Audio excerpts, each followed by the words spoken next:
I married my ex-husband in 1998 after meeting him while he was serving in the army. I followed him to Germany, back to the UK, and back to Germany again. We were married for 15 years and had our daughter in 2001, she's now 24. In 2007, I returned to the UK to start nursing training. He stayed behind and had multiple affairs. We separated, and I raised our daughter completely on my own. I worked full-time agency shifts as a healthcare assistant while studying full-time at university, with zero financial help from him. He eventually left the army and worked overseas, meaning most of his earnings weren't traceable by the child support agency. All they could take was £52 a month from his army pension. We had no property, just army housing. He took his car, and I kept the furniture I'd paid for. I couldn't afford a solicitor and didn't claim benefits, even though I was paying full rent. Despite his awful treatment, I never stopped him from seeing our daughter. They've always had a relationship, and I respected that. But I haven't seen him in person in nearly a decade. As far as I'm concerned, he's dead to me. I've worked hard to move on. A couple of weekends ago, he came to visit our daughter and stayed at a travel lodge. Her car had broken down, so she asked to borrow mine for work. She's a dog walker. I said yes. My car has an Apple Air tag in it, and I noticed it was parked at the travel lodge. I asked her what she was doing. She said she was just dropping off gifts to her dad, then going to her birthday dinner with her grandparents. I asked if her dad was going, and she said no, that would be awkward. Later, I saw she was at the restaurant. The next day, we had lunch with my dad and stepmom. When they arrived, they casually said how lovely it had been to have dinner the night before with my daughter and my ex-husband. I was shocked. My daughter lied, and used my car to take my ex to a dinner with my family, the same man who left me to struggle alone and treated me like nothing. I confronted my daughter and, during the argument, found out this wasn't even the first time. A few years ago, my dad, stepmom, and sister apparently had my daughter, my ex-husband, and his new wife over for dinner. I had no idea. I confronted my dad, and he said it was all water under the bridge. But is it? Is it really? Because it doesn't feel like water under the bridge to me.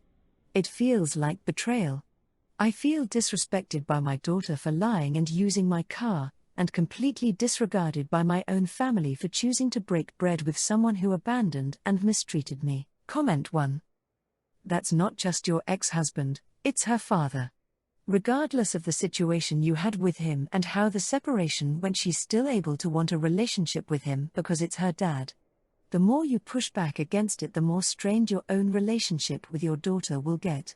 You can't hold your failed marriage against your child. That's the easiest way to have a kid go no contact. Comment 2. Actually, I would like to say to all the people saying that your ex was a good father to your daughter, that good fathers do not hide their earnings so that they do not contribute any money to their daughter growing up. You are NTA. This is not about family hiding going out to dinner. It is about years and years of him living his best life while you escaped and saved to support you and your daughter. I would expect your family to know this. I would expect your daughter to know this. Using your car to chauffeur him around town is disrespectful. Comment 3. Your daughter's 24, her dad and his wife are all adults. TBH, she's old enough to have lost car privileges. She can get a taxi or her dad can drive her. And as for your family, feel free to let them know going behind your back after this guy evaded child support and barely co-parented with you is a deep betrayal. NTA, Story 2. So my husband and I have been together for 7 years now with a 5-year-old son together. We own a few restaurants and our relationship is really mostly wonderful. When we were first dating in 2017-2018, we broke up after maybe 5 months in, and he got with a random girl for a week too before he ended things with her and reached out to me to reconcile. The rest is history. Well, there's this very strange, and I mean, extremely odd and creepy girl who's been a regular at one of our restaurants for a few years now. She always comes in and sits at the bar alone. She'll stay all day sometimes.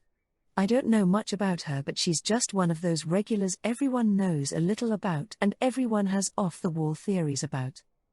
The other day, my husband and I were out on a date. Somehow that weird little break we took came up for the first time in years.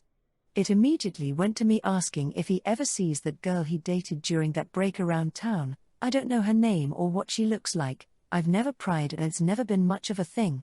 I dated when we broke up too and don't care much to share about that person either. But he instantly turned kind of green and made like an anguished noise before telling me that that strange girl who's always at the bar is the girl. He swears they literally never acknowledge each other, that he pretends he doesn't know her, he has no idea why she comes into all the time, but never wanted to tell me because he thought I'd freak out. I'm obviously shocked. It's kind of thrown a wrench in my trust in him, even though I do believe there's nothing going on. The fact that he couldn't just communicate with me, and now that he's saying me having feelings about it and being kind of upset is the exact reason he never told me, is really insulting and hurts. He literally said this is what telling the truth gets you and got mad at me when I said I was struggling to stomach it today. He told me about it yesterday. I did mostly brush past it, but I can't stop thinking about it now. I have to add that my father is an employee for us at the restaurant she comes into, and has become friends with her. So this woman regularly goes to my parents' house. And neither her nor my husband told anyone about their weird brief history until now. I feel weird because I know my husband isn't a cheater. I am not threatened by this woman, but I feel like my husband has no empathy or respect for me right now with how he's reacting to this. I just want I really fucked up, you deserve to be mad. But instead he's blaming me and my reaction for this fallout. He doesn't seem to even think he did anything wrong, and now I'm not sure I can trust his word going forward, especially because of his reaction when I didn't just say oh okay you're forgiven. Comment 1. NTA. Honestly, to me, it's odd he didn't tell you. If she only came in once or twice, that would be different, but she's made friends with your father and goes to your parents' house. It really seems like this girl is inserting herself into your world. You have a right to feel blindsided and uncomfortable. I'm not saying he's cheating, but that's just really strange behavior all the way around. Comment 2. Firstly, you need to tell your parents. Immediately.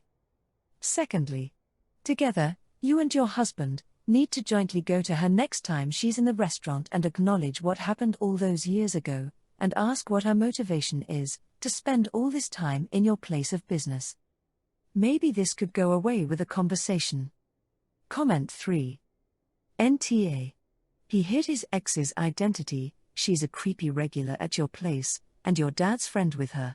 That's a mess. He's blaming you for being upset. Huge red flag.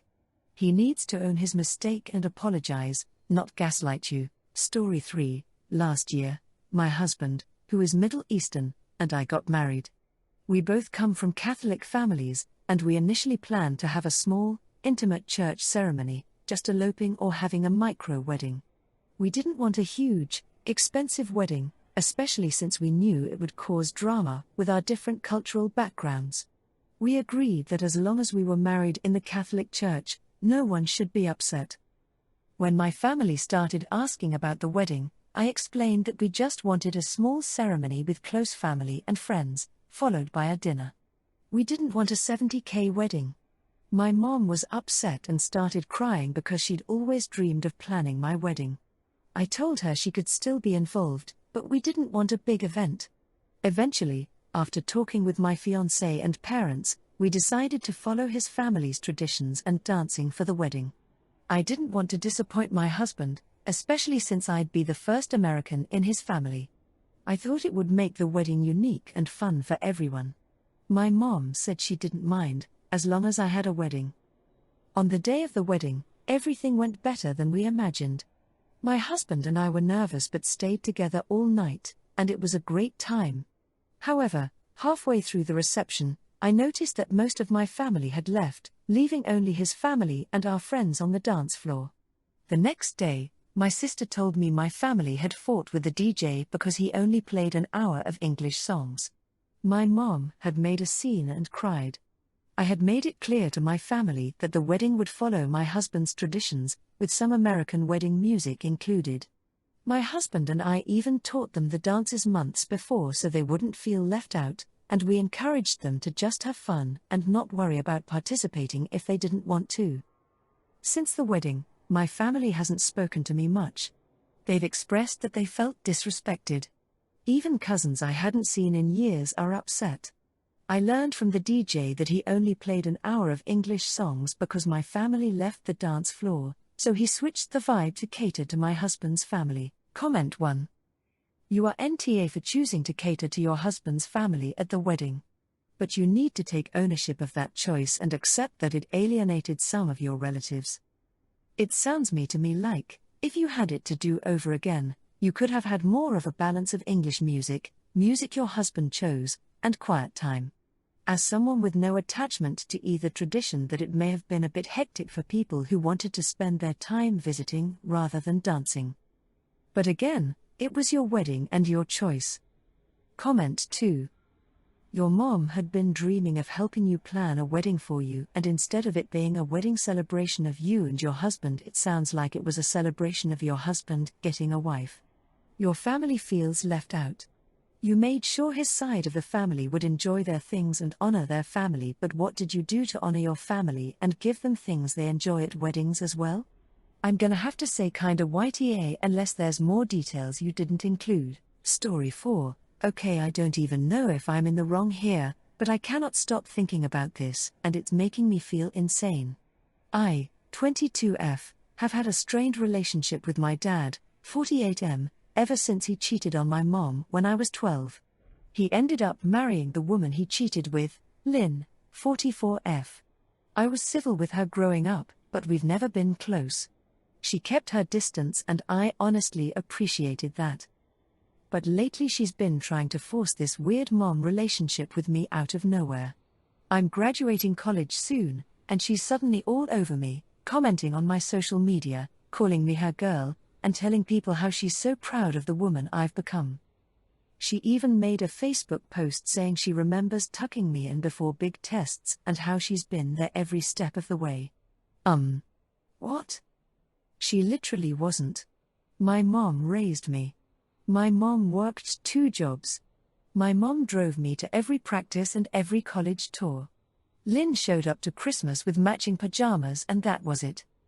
So at dinner last weekend, she says she can't wait to help me plan my wedding someday, and I just snapped. I told her, you weren't there. You don't get to act like you were. I'm not your do-over daughter. She got up and left the table crying.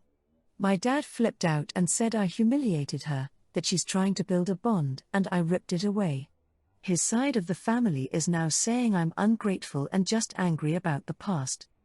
But to me, this feels like she's trying to rewrite history and take credit for things she didn't do. And it pisses me off. Comment 1. Dads who remarry really suck a lot of the time. You would think they would reflexively support their kids over their new spouse, but the opposite happens. Don't let her re-traumatize you. Make it clear what the ground rules are. You are not my mom, you do not get to claim my upbringing. If both of them can't live by those rules, cut them off. I made the mistake of continuing to obsess over a relationship with my narcissist dad, but it just made me depressed. When I finally realized that spending time with him was just revisiting trauma over and over, and that not being with him allowed me to heal, I was much better. Comment 2. NTA. Tell your father and his family that there is no need for you to be grateful to his mistress for trashing your family, and she certainly doesn't get to bask in your reflected glory as if she had anything to do with you getting to where you are. She humiliated herself with this ridiculous performance, and your father and his family should be utterly ashamed of themselves for how poorly they're behaving. Keep calling them out every time they misrepresent the truth. If they don't like the delusion being exposed, perhaps they shouldn't feed into it. My mother-in-law lost her house due to foreclosure. The twist? She never told us. For years. My fiancé and I absolutely would have helped if we had known. We're not rich by any means, but would have done whatever we could to make sure that she was able to stay in her house. Especially because she lives with her severely disabled husband, my fiancé's father, and her disabled adult daughter. Now they're all homeless and we're left scrambling. When everything came to light and they got evicted, I immediately got them an extended stay hotel and paid for a week in advance. While talking with my fiancé about how they were gonna pay to live in the hotel, I was told that their disability check would be used for housing. But apparently my fiancé kept paying for their hotel and their storage unit, all using our joint bank account, without telling me. I didn't notice right away because I have a business that I'm trying to grow and I'm busy taking care of our child. Yesterday I finally looked at our finances and saw that over $11,000 was used for all of their stuff and I completely lost it. I drove to the hotel and told everyone that no more of our money would be used for them.